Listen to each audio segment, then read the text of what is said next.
relación, porque tú no eres un improvisado en la política nacional y en la política indígena y su relación con el Estado. ¿Cómo tú vas a cotejar esta relación con el gobierno nacional y también con tu propio pueblo, no? Sí, lo que yo he podido entender, he estado siempre en el movimiento indígena, en las organizaciones indígenas, y es la primera vez que voy a asumir un rol desde el Estado, o sea, desde la otra mirada. Esto es interesante porque Pastaza es una provincia diversa y también el tema de la plurinacionalidad, la diversidad, los derechos colectivos no son muy bien comprendidos por el Estado central. Entonces nuestra misión, al menos mi misión como teniente político, es procesar eso y hacer entender al Estado. En este caso, eso implicaría reuniones con el Ministerio de Gobierno, reuniones con todas las instituciones del Estado, implicaría también reunirse con el Presidente de la República, porque el Presidente de la República no comprende la dimensión de los derechos colectivos, eso hay que ser bastante claros, no comprende qué implica para los pueblos indígenas el ejercicio de libre determinación en sus pueblos, en sus territorios, el porqué de la negativa al extractivismo. Entonces, esto no es bien procesado por el Estado. Además, yo tengo entendido, las tenencias políticas y las juntas parroquiales son la última rueda del coche en el engranaje institucional del Estado y a veces no tienen recursos, por ejemplo. Y eso ha pasado desde la supuesta revolución ciudadana, incluso donde se les quitó el bono fronterizo a los maestros. La gente de aquí, por ejemplo, instituciones públicas como el de educación, el de salud, entre otros, no pueden movilizarse porque primero no tienen transporte, no tienen viáticos hacia el interior. Los viáticos son hacia la ciudad de Quito, hacia el estado central, pero no hacia el interior. Entonces, eso ha limitado mucho la gestión, incluso de la Junta Parroquial, de la tenencia política y algunas instituciones como el de salud y el de educación, que son muy básicos en territorios indígenas. Yo me imagino al ministro de Gobierno, al presidente de la República. ¿Quién es el señorcito de Sarayaco para que pida una audiencia con el presidente? O sea, me pongo en esa primero es un derecho, y creo que... Por supuesto. Es un derecho, y segundo es una obligación del Estado central escuchar, ¿no? Porque a la final, automáticamente yo soy representante, en este caso del presidente de la República, pero debo cumplir mi misión objetivamente, o sea, de manera imparcial, haciéndole saber al presidente cuáles son los requerimientos. Por ejemplo, en el tema de cómo queremos tratar el tema de la violencia intrafamiliar, que hay bastante en territorios indígenas, el tema del alcoholismo, el tema de la drogadicción, temas que debemos trabajar desde la prevención. Esto es importante para no llegar a la represión. Esto es para mí muy importante, trabajar desde la prevención. Por ejemplo, he estado pensando reunirme con la Defensoría del Pueblo, pensando también reunirme con las otras tenencias políticas. Por ejemplo, hay temas importantes también como la cacería y la pesca, que por la presión demográfica también cada vez es más fuerte en los territorios. Por ejemplo, en Sarayaco está prohibido la cacería del tapir, ¿no? O sea, esto es importante y nosotros queremos que esas ordenanzas que está dentro del territorio Sarayaco, como Sarayaco, también sean parte de la cabecera parroquial, tanto de la tenencia política y tanto de la junta parroquial. Eso es lo que queremos plasmar. Eso implica reunirse también con el Ministerio del Ambiente para lograr la cooperación Estado y pueblos indígenas. Mira, aquí en Minas Radio nosotros hemos criticado a las instancias del Estado de que son las obedientes de las disposiciones que vienen desde el Poder Central. Y nosotros hemos dicho que el representante del pueblo, el representante en territorio de las instancias gubernamentales, debe representar a sus conciudadanos para eso transmitirle al Poder Central. Eso es lo que te estoy escuchando a ti precisamente. Tú eres representante de tu pueblo, el Consejo de Gobierno de Sarayaco ha sido quien sugirió tu nombre. Entonces, tú vas a representar a ese pueblo para esas inquietudes de tu pueblo, trasladarlas y no ser el obediente de las políticas oficiales. Así Un poco es, más o menos. Así es, debería ser al revés, o sea, presidente de la República debe escuchar todas las demandas que llegan de los territorios. En este caso, la cabecera parroquial tiene 32 comunidades y también debo escuchar el mandato, por ejemplo, del pueblo originario de Pacayaco, ¿no? Claro. El pueblo de Norete, Cocha, por ejemplo. Claro. Entonces, toca visitar a ellos y una parte de la nacionalidad achuar también, que son parte de la cabecera parroquial. Entonces, esa es la idea. Como dije anteriormente, los gobiernos no entienden qué son los derechos colectivos. Claro. Hay una confusión entre derecho colectivo y derecho ciudadano. Por ejemplo, en las últimas elecciones, o sea, esto es para refrescarnos un poco, resulta de que el señor Granda buscó un candidato en Saraya, pero eso rompe los esquemas comunitarios de toma de decisiones. Es un derecho ciudadano, obviamente, que puedan ser candidatos, pero nosotros tomamos decisiones colectivas. Entonces, las decisiones colectivas están por encima de las decisiones personales o aspiraciones personales que tengan que tener los socios ahí. Aún más, cuando eso provoca división en la comunidad, provoca división en las familias. O sea, fue prácticamente estas últimas elecciones, podía haber sido muy caóticas si nosotros no logramos tranquilizar a nuestra gente, logramos, digamos, orientar a nuestra gente. Eso también implica un desconocimiento de parte de quien únicamente ve por su cuestión personal o de grupo. Claro, incluso, por ejemplo, y lo digo, ojalá me esté escuchando mi amigo Granda, lo que pasó también con la actual electa viceprefecta, Liliana Calapuche, que también es mi amiga, quichua de Saraya, de Arajuno, por decir. Entonces, pienso hablar con ellos y decirles cuál ha sido su error. Y eso tienen que reconocerlo públicamente y tienen que pedir disculpas. Para mí es así. Bajo ese parámetro es como la relación institucional debe hacerse respetar y aún más los derechos de los pueblos indígenas. O sea, pescar a río revuelto, ¿será eso poco más o menos? Yo entiendo que sí se le advirtió a Granda de que eso no es posible. O sea, se le advirtió, incluso había buscado que uno de mis hijos sean candidatos a mí. Entonces, como en la familia nosotros tenemos muy claras nuestras posiciones y como pueblo también y como movimiento Pachacuti somos disciplinados en eso. A mí no me veo bailando en otro movimiento político, yo soy del movimiento Pachacuti. Sin embargo, como ciudadano ecuatoriano, ahora debo facilitar, como teniente político, facilitar el desenvolvimiento de la prefectura, del municipio, de la junta parroquial y de cualquier instancia de gobierno. Pero obviamente transmitiendo con claridad y precisión las demandas de los pueblos indígenas. Y en este caso sí es posible que el gobierno escuche a las propias personas del territorio. Esto para mí es importante. Nosotros no podemos parcializarnos al gobierno, porque si bien soy representante del gobierno, pero yo obedezco a la decisión de las colectividades de los territorios indígenas. Es justamente eso, ¿no? Ya vendrán las voces de que Sarayaku se ha vuelto gobernista. Bueno, les voy aclarando que aquí yo no soy ningún gobernista. Simplemente han visto mi capacidad, ¿no? Porque pienso trabajar desde la mediación. Y si esta mediación tiene que existir, pues tendrá que ser también con el Estado central y los pueblos indígenas.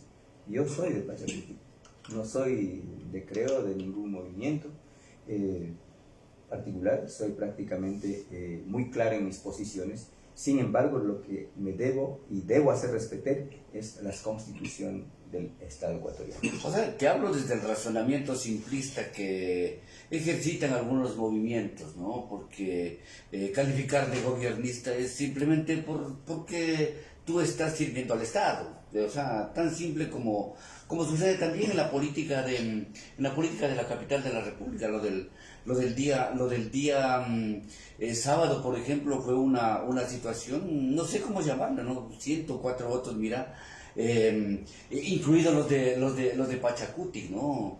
Por ahí leía un tweet en donde decía los señores refiriéndose obviamente a la izquierda democrática, Pachacuti, que votaron con el movimiento al que el 70% del Ecuador lo rechaza, han de tener que también rendir cuentas al país sobre esto, máxime si es que se considera también que los términos en los que se solicita el juicio político no cuajan con la Constitución. No sé cómo verlo. A ti te pregunto porque tú eres un ciudadano que siempre ha estado pues opinando sobre la realidad nacional.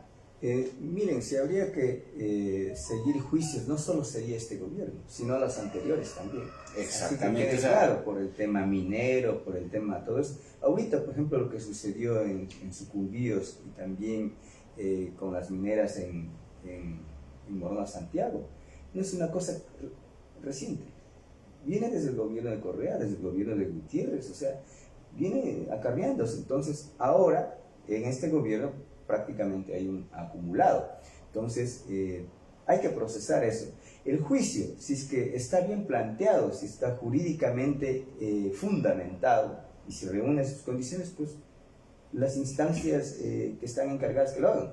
Pero no solo el juicio al presidente Lazo, ¿por qué no también a unos asambleístas? Pues? O sea, así debería ser así de transparente. Y no solo ellos, también algunos, digamos, directores de los GACS, digamos en este caso, juntas parroquiales, municipios, consejos provinciales, también deberían ser enjuiciados. ¿Quién les enjuicia a ellos? Aquí debe transparentarse todo. O sea, y no que sea un elemento para pescar a río revuelto donde otros quieren aparecer o quieren volver al poder. Eso no estoy de acuerdo. No soy ni racista ni defiendo, pero que se haga lo correcto me parece importante. Algo que ahorita se me ocurre preguntarte, Franco, pero porque es evidente también. En Ixupino y en la minera de acá, lo que está sucediendo con la minería en la provincia del Napo, la dirigencia indígena no aparece, siendo que los indígenas se han declarado antimineros. O sea, ¿qué estará pasando? Por ejemplo, la prefectura ha sido acusada de frente como que colabora con la minería ilegal en Napo, claro. Sí, es verdad eso. Entonces, todo eso tiene que transparentarse, es una misión que debe cumplir la CONFENIE, y en este caso la FOIN, que es la organización indígena. En el Napo hay varias organizaciones. Eso es lo que se debe hacer. Y nosotros como tenientes políticos debemos transparentar esa información, decir la verdad al gobierno, o sea, qué es lo que está sucediendo. Sin embargo, no quisiera dejar de lado saludar al gobernador actual, a Rodrigo Mena. Nos conocemos hace mucho tiempo, claro. O sea, casi somos contemporáneos, y al margen de las banderas políticas, con él hemos hablado de cooperar, de llegar a territorio con los temas de salud, de educación, en especial también el tema del registro civil, la cedulación, algunas cuestiones que hay que hacer. Yo creo que el CNE también tiene que hacerlo desde ahora, porque a última hora empiezan a hacer todo. Entonces, eso sería, y cooperar también con la Junta Parroquial.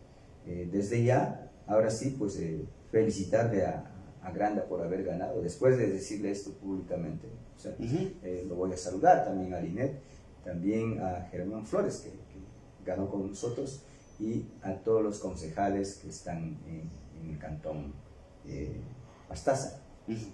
Esta relación, Franco, política que de hecho debería existir en todas las juntas parroquiales, de las tendencias políticas, como lo que tú dices, ¿no?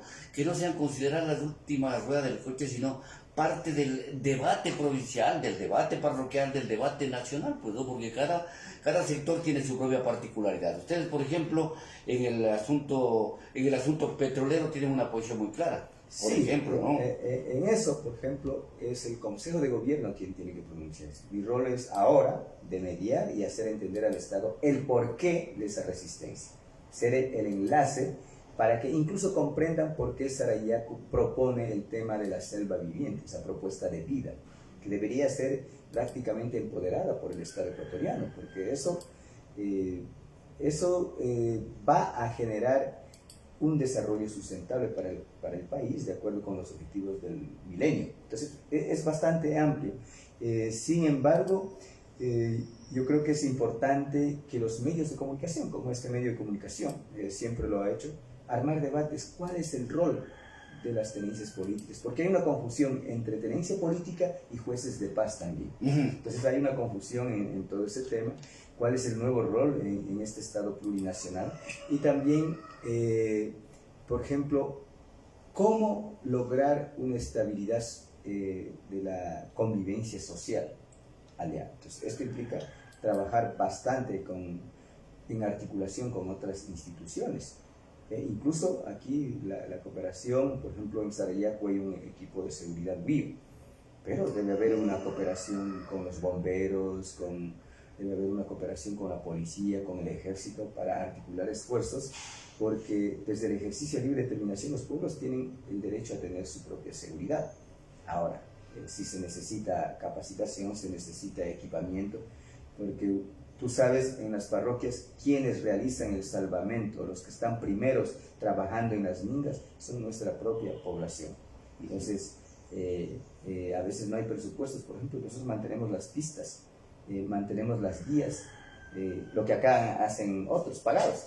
Entonces, por ejemplo, también le proponíamos a Wilfredo Aragón, cuando estaba candidato, de trabajar por el tema de un equipo que acá le dicen caminar, allá sería un equipo fluvial, que trabaje, porque esa es nuestra vía. En Sarayaco no quieren la carretera, tú sabes, porque se ve cómo cuando entra la carretera hay vulneración de derechos en todos los niveles. Más o menos en ese panorama es como nos vamos a mover. Necesitamos también mucha crítica, una crítica constructiva desde los medios de comunicación, desde los sectores sociales, de cualquier ciudadano. Estamos abiertos a eso. Personalmente yo he aprendido mucho cuando recibo críticas constructivas. Franco, buenos días. Yo quisiera que me aclararas algo. Por ejemplo, tú siempre has sido conocido en la lucha social, en la defensa de tu territorio como líder, incluso muchas veces de las movilizaciones. Ahora tú estás siendo parte ya del gobierno. ¿Cuál va a ser tu papel, por ejemplo, ya en territorio, ya en la realidad de los hechos, cuando se convoque también desde tu pueblo a una movilización? Como ya se está anunciando, Sarayaco siempre ha sido activo a participar de varias acciones. ¿Cuál va a ser tu papel en este tipo de situaciones? A ver, ahí toca combinar la experiencia dirigencial y también con esta experiencia que vamos asumiendo todos los días. Por ejemplo, yo vi ayer que la CONAIE está convocando a un evento cultural que es el Inti Raymi, y lo van a hacer en Quito. Esas son las formas de movilización. Entonces yo creo que deben haber movilizaciones jurídicas, movilizaciones de tipo económica, educativa, de tipo, en el tema de salud. Por ejemplo, no tenemos como movimiento indígena una propuesta de salud intercultural. No lo tenemos. No tenemos, tenemos el tema de educación. Pero yo me he preguntado, ¿cómo puedes tú, eres funcionario público, pero tú de educación, hablas quichua tú, pero tus hijos no hablan? Entonces, ¿cómo se puede pensar eso? Entonces, el error no está tanto en el Estado, también está en nosotros, digamos, en este sentido. Entonces, yo considero de que las movilizaciones deben ser propositivas. O sea, hay momentos en que tenemos que salir a las calles a protestar, pero pasar de la protesta a un papel, a una propuesta que tengamos que debatir. Por ejemplo, cuando el movimiento indígena ha presentado una propuesta económica al país para ser discutido con los ciudadanos, con todos los sectores económicos del país, con los bancos, los empresarios, los emprendedores, o sea, el Estado, pues, el Estado, o sea, discutir eso para que salga algo de consenso, porque ahí tenemos problemas. Yo tengo un amigo en Cayambe que escribía, dice, si viene el paro, dice, tengo familiares que venden leche, venden papas, todo eso sabe quedarse en la calle. O sea, perdemos. Desperdicia. Entonces, ahí es. Pero tampoco se puede descartar, o sea, porque los gobiernos de turno están acostumbrados a que se les dé paro también. O sea, eso es, si no hubiera derechos aquí. Con movilizaciones es que se ha logrado. Pero yo creo que ya las movilizaciones están siendo desprestigiadas, están siendo, lo que dijo Boscán, tergiversadas. Yo no estoy de acuerdo con lo que dijo Boscán. Él lo dice al señor Isa, pero el señor Isa es representante de los pueblos indígenas. Cuando lo dice él, nos está diciendo a nosotros, con epítetos prácticamente que son semejantes al del correísmo. ese tipo de periodistas prácticamente hace quedar mal al periodismo verdadero del país. Y sí me da mucha pena, porque farruco, le dijo, o sea, yo no sé qué es farruco, ¿no? pero son epítetos prácticamente que deslegitiman, segundo, descalifican y no dan un enfoque claro para armar un verdadero debate entre ciudadanos ecuatorianos, entre sectores sociales, ¿no? que podamos consensuar y llegar a acuerdos mínimos, o sea, para poder lograr una gobernanza intercultural, una gobernanza plural y diversa en el país. A ver, con respecto a Boscan, yo no tengo por qué ni defenderlo, más bien lo voy a criticar, porque incluso de acuerdo con las informaciones últimas, pues lo que ha hecho el señor Boscan es infiltrar un documento, y no precisamente se trata de eso, de periodismo de investigación. Pero yo lo que quiero decir también, hay que ser evidentes también, o sea, nosotros, o sea, el ciudadano ecuatoriano tiene derecho a debatir, por ejemplo, lo que pasa en Pachacuti actualmente. Hay una también división, ¿no? O sea, existen fracciones de este movimiento que procuran supremacía al interior del movimiento, y pues los unos son los llamados correístas y los otros los que no quieren ser correístas, ¿no es cierto? Y eso nos dijo Marlon Santi el último viernes que le entrevistamos. Entonces, yo creo que ese debate también hay que solventarlo de cara a la sociedad ecuatoriana, pues. Muy de acuerdo, muy de acuerdo. Yo creo que el movimiento Pachacuti debe pasar por un proceso de transparencia en todos los niveles. No está también la manzana podrida, también nos ha afectado, hay que ser conscientes de eso.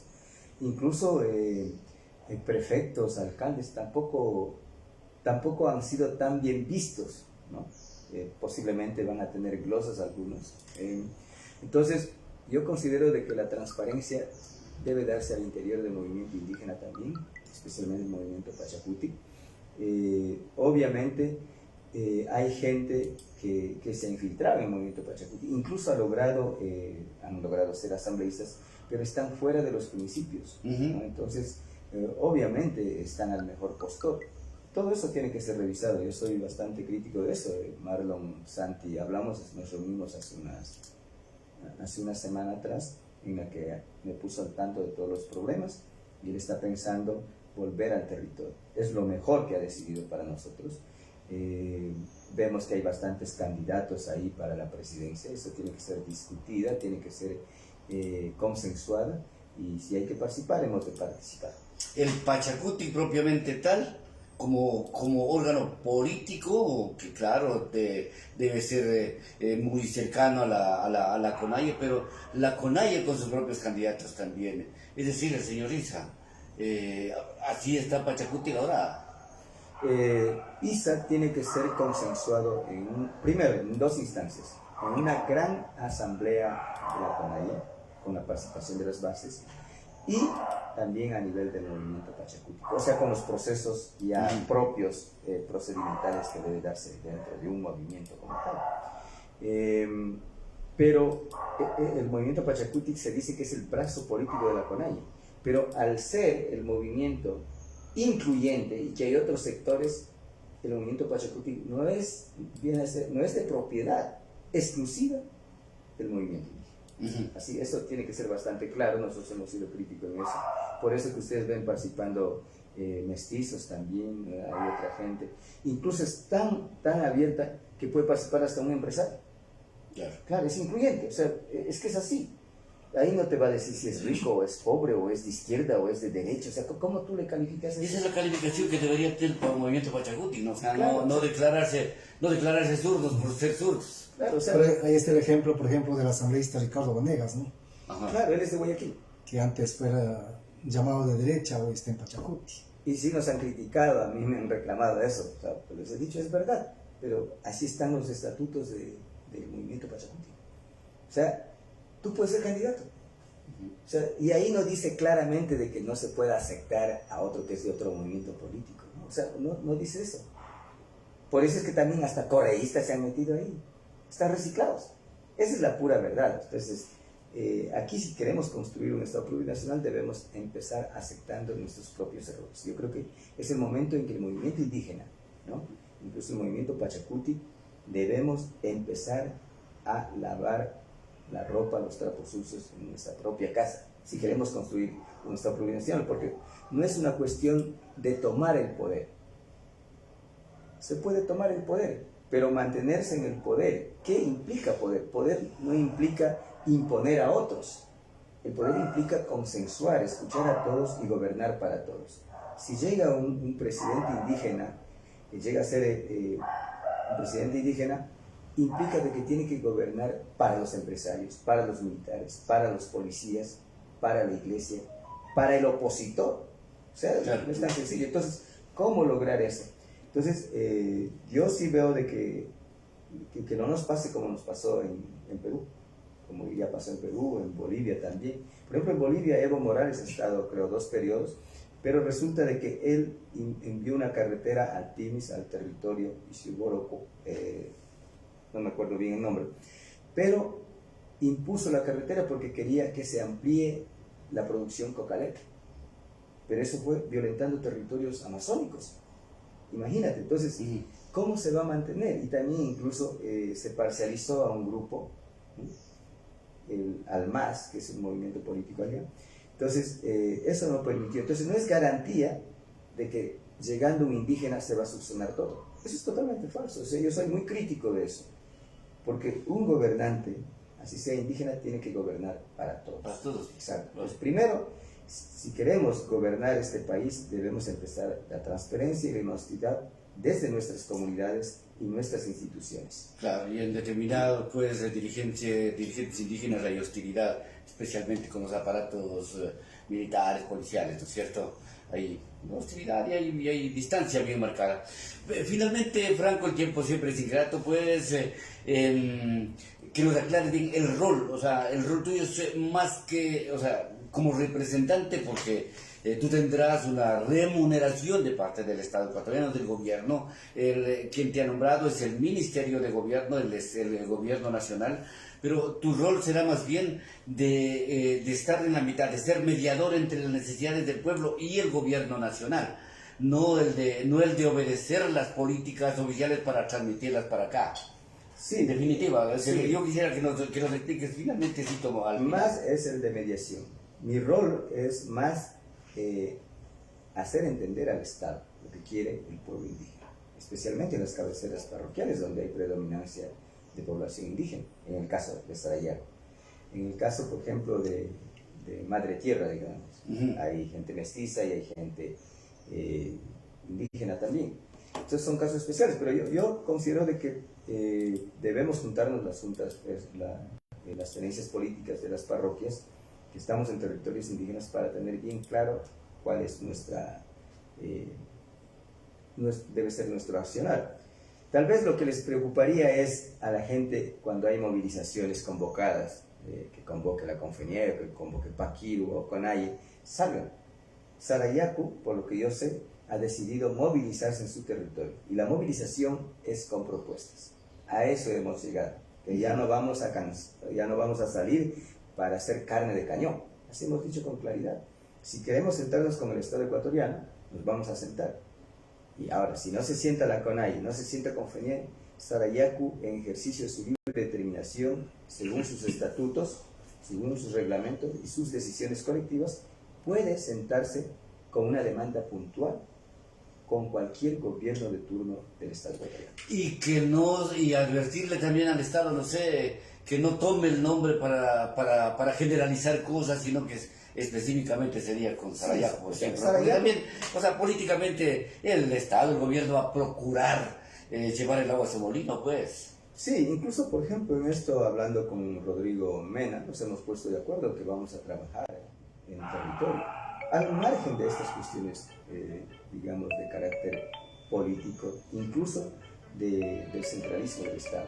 Yo creo que vamos a trabajar bien y no tengo ningún problema en ese aspecto. Obvio, a mí me toca garantizar la paz y la seguridad en el pueblo quichua de Sarayaku, que es la cabecera parroquial, y en el resto de las 32 comunidades. Yo pienso que el tema de cooperación interinstitucional es la que debe prevalecer, por encima de cualquier cuestión política. Y sostengo, personalmente yo sostengo de que deberían dejarle terminar su periodo al gobierno de Lasso, ¿no? Y lo otro, si es que van a hacer el juicio, pues que lo sustenten bien, jurídicamente. Y como dije anteriormente, no solo a ellos, sino al resto también. Claro, desde el gran hermano, pues no, desde el gran hermano Fabricio Correa, que se levantó como 300 millones de dólares en los contratos, y el presidente de aquel entonces, Rafael Correa, dijo, no le sigo juicio porque no me da la gana, textual, ¿no? Entonces, aquí no debe ser lo que le da a uno la gana o no le da la gana, ¿no? Sino defender los intereses del Estado ecuatoriano, ¿no es cierto? Por ahí concluyamos, Franco. Marlon, una partecita, tú manifestabas de que Sarayaku está en la capacidad y han resuelto reunirse con el gobierno, buscar de alguna forma mejores días para la gente, ¿no? Pero ¿qué pasa si estas decisiones a lo mejor les lleva alguna sanción, un llamado de atención por parte de la CONAIE, por parte de la CONFEñaIE? No pueden sancionar, no pueden sancionar. Primero porque es un derecho. ¿Cómo van a sancionar un derecho? O sea que yo me reúno... Pero no son orgánicos ustedes de... Somos orgánicos, pero por ejemplo, si es una gestión particular, por ejemplo, el tema de Causa Xacha, que es una propuesta de vida, que estamos queriendo de que el gobierno reconozca, que la Asamblea Nacional también lo reconozca, como un mecanismo de reconocimiento, porque hasta ahora hay solo áreas protegidas, como el Yasuní y como otras, ¿no? Que son 7 categorías. Pero el Causa Xacha es una categoría que nos da protección a los pueblos indígenas, donde no queremos carreteras, extractivismo y todo. Y para eso necesitamos, el Sarayaku se está reuniendo con el gobierno, ¿no? En este caso, eso ha sido bastante público, no tenemos por qué ocultarlo, es un derecho. Esa es una cosa, porque cuando se abrió el diálogo, pero nosotros seguimos en diálogo. O sea, el diálogo tiene que ser permanente, no solo con la institución del Estado, sino hasta entre ciudadanos, hasta entre colectivos. Y Sarayaku siempre ha salido adelante con su posición. Y está movilizado, siempre ha estado movilizado. La única diferencia es que ahora está movilizado con una propuesta de vida, que es el Causa Xacha. Y así están las cosas. Gracias, Franco, y pues atento a tu accionar, hemos de hacer un seguimiento simplemente, ¿no? Porque particularmente te cuento, a mí me parece bastante, como en pocas parroquias será de este país, el nombramiento del teniente político, en este caso tuyo, no obedece a que el gobierno dijo cojámosle a este caballero, ¿no? Sino a una decisión del gobierno del gobierno de Sarayaku propio, ¿no? Entonces, pues, ahora la relación con el Estado también me parece interesante, ¿no? Por ahí, imagínese un teniente político pidiéndole audiencia al presidente de la República, pidiéndole audiencia al ministro de gobierno, a ver, tenemos esto, lo cual es el darse la vuelta y ubicarse en lo que debe ser la representatividad de los gobiernos locales propiamente, ¿no? Así es. O sea, si algo tienes que añadir más, por favor. Más que todo, si me están escuchando de las 32 comunidades que son la parroquia, un saludo a todos ellos. Todo lo que se haga será dentro del marco del derecho constitucional, el respeto a los derechos humanos y también hacia la progresividad de los derechos. Yo más bien pediría el apoyo de las instituciones públicas, la Defensoría del Pueblo, digamos también, incluso algún rato vamos a tocar coordinar con la Policía Nacional actividades que vayan en beneficio de la cabecera parroquial. Y agradecer también a los medios de comunicación, invitar a los medios de comunicación para armar grandes debates a este nivel.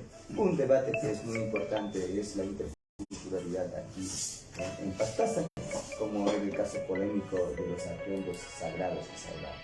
Son temas muy relevantes y otros temas, entre otros, que debemos tocar para seguir trabajando el tema de la interculturalidad y el entendimiento entre pueblos indígenas y pueblos diversos, porque Pastaza es diverso. Muchas gracias y buenos días. Gracias también a